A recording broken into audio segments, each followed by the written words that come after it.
আমি না আজকে একটা ননভেজ রেসিপি করছি চিকেনের, তেহেরি স্টাইলে করছি আমি এটা। তেহেরিটা অ্যাকচুয়ালি বাংলাদেশি বা মুসলিমদেরই খাবার বেশি তেহেরিটা। যেমন বিরিয়ানিটাও মুসলিমরাই আবিষ্কার করেছিল, তেমনি তেহেরিটা ঘরে বেশিরভাগ করে। তো তেহেরিতে কি লাগবে? চিকেন লাগবে, আর লাগবে পেঁয়াজ, আদা, রসুন, টমেটো থাকলে টমেটো দিতে পারেন বা দই থাকলে দই দিতে পারেন, আর কাঁচা লঙ্কা। অবশ্যই এটা কাঁচা লঙ্কা রান্না করবেন। আমি কিন্তু লঙ্কা গুঁড়ো একটুও দিইনি, এটাতে হলুদ পড়ে না, তো আমাদের বাড়িতে মানে সাদা সাদা জিনিসটা পছন্দ না করে না বলে আমি হলুদ দিয়েছি।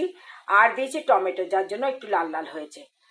আর এখানে আমি এই বাটিটা, এক বাটি পুরো নয়, একটুখানি কম, যার যেরকম বাড়িতে চাল লাগে সেরকম চাল নেবেন। গোবিন্দভোগ চাল দিয়ে তেহেরি করে, গোবিন্দভোগ চাল ধুয়ে আমি ঝরিয়ে রেখেছি। আর এখানে আমি গরম মশলা পিষে রেখেছি, 4-5টা ছোটো এলাচ, একটা বড় এলাচ, অল্প একটুখানি জয়ফল, একটু জয়িত্রী, লং, সাদা গোলমরিচ, আর হচ্ছে শাহি জিরা।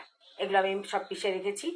তো আমার চিকেনটা একবার আমি আগে ভেজে নিয়েছিলাম, আগে চিকেনটাকে ভেজে নিয়েছি, ফোড়নে কিছু দিইনি, শুধু তেজপাতাটা দিয়েছি ব্যাস, ফোড়নে কিছু দিইনি। এবার চিকেনটা অনেকটাই নরম হয়ে গেছে। হ্যাঁ, এবার আমি চালটা দিয়ে আরও কিছুক্ষণ কষাবো। তারপরে আমি ওই বাটিটা 2 বাটি জল দিয়ে গরম মশলাটা মিশিয়ে চাপ ঢাকা দিয়ে দেবো। দেখুন আমি চাল ঢেলে দিয়েছি। আমি কিন্তু বেশি একটা তেল দিইনি, এই ধরুন বড় চামচের আমি হয়তো এইরকম বড় চামচের আমি হয়তো এই 2.5 থেকে 3.25 চামচের মতো তেল দিয়েছি, তেল বেশি দিইনি। আর এটা এবার এই চালটা যখন ভালো করে কষে যাবে, মানে চালটা একটু ফুলে যাবে দেখবেন, কারণ আপনার তেল নেই বেশি, তো চালটা ভালো করে ফুলে গিয়ে একটু ঝরঝরে হয়ে যাবে, তখন আমি জল আর গরম মশলাটা মিশিয়ে, আর নুন আমি আগেই মিশিয়ে দিয়েছি, সুতরাং আমাদের আর নুনের দরকার নেই। আমার চালটা কষে কষে এসছে। আচ্ছা, আর একটা কথা আমি বলতে ভুলে গেছি, তেহেরি কিন্তু সর্ষের তেলে হয়, তেহেরি কিন্তু ঘি দেয় না, তেহেরি সর্ষের তেলে হয়। তো এটা আমি সর্ষের তেল দিয়ে করছি। এবার আমি জল দেবো চালটার মধ্যে। যে আমি জল, গরম মশলা সব ঢেলে দিয়েছি, জলটা ফুটে গেছে। এবার এটাকে সিমে করে দেবো, সিমে করে চাপ ঢাকা দিয়ে যতক্ষণ না ঝরঝরে হচ্ছে ততক্ষণ এটা করতে থাকবো। মিনিট 15-20 লাগবে, চিকেন তো আমার সেদ্ধই হয়ে আছে। তো এটা হোক, তারপর আপনাদেরকে আমি দেখাচ্ছি। প্রায় 8-9 মিনিটের মতো হয়ে গেছে। আমি মাঝখানে এখন একবার নেড়ে দিলাম।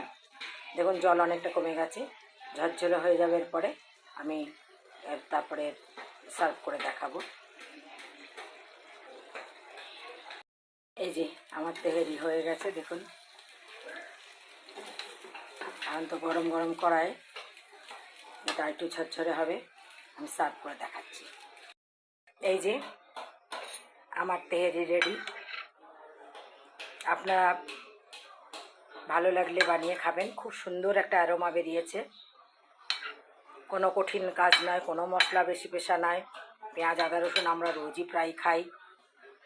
সর্ষের তেলে করবেন, গোবিন্দভোগ চাল অবশ্যই কাঁচা লঙ্কা দিয়ে করবেন। যদি সাদা খেতে চান তাহলে হলুদ এবং টমেটো এবং শুকনো লঙ্কার গুঁড়ো অ্যাভয়েড করবেন। আর যদি আপনারা মনে করেন যে এরকমই বানিয়ে খাবেন, তাহলে আপনারা দিতে পারেন, সাদা খেলে একটু দই দিতে পারেন।